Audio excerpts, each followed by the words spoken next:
This channel does not promote any violent, harmful, or illegal activities. All content provided by this channel is meant for an educational purpose only. টাটাদের সম্পর্কে জানে না এমন কাউকে হয়তো গোটা দেশে খুঁজলেও পাওয়া যাবে না। ভারতের বর্তমান উন্নয়নের পিছনে টাটাদের যে কী অবদান তা লিখে বা বলে বোঝানো সম্ভব নয়। নুন থেকে চায়ের মতো রান্নাঘরের পণ্য থেকে স্টিল বা গাড়ির মতো জিনিস সব তৈরি করে টাটা গ্রুপ। কিন্তু টাটাদের সঙ্গে পাকিস্তানের জাতির জনক মোহাম্মদ আলী জিন্নার যে সম্পর্ক রয়েছে তা কি জানেন? 1876 সালের 25শে ডিসেম্বর তৎকালীন বম্বে প্রেসিডেন্সির করাচিতে জন্মগ্রহণ করেন জিন্না। জন্মের সময় তার নাম ছিল মোহাম্মদ আলী জিন্না ভাই।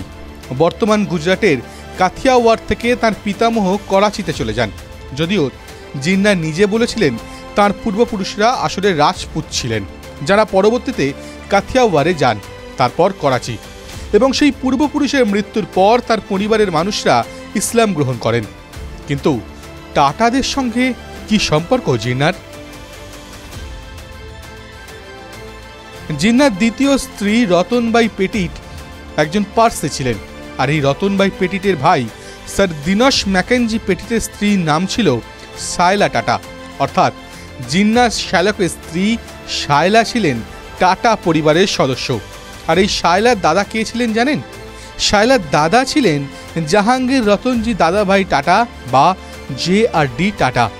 আবার শুধু টাটা নয়, জিন্না ও রতনবাইয়ের মেয়ে ডায়নার সঙ্গে বিবাহ বন্ধনে আবদ্ধ হন আর এক পার্সি ব্যবসায়ী নেভিল ওয়াদিয়া।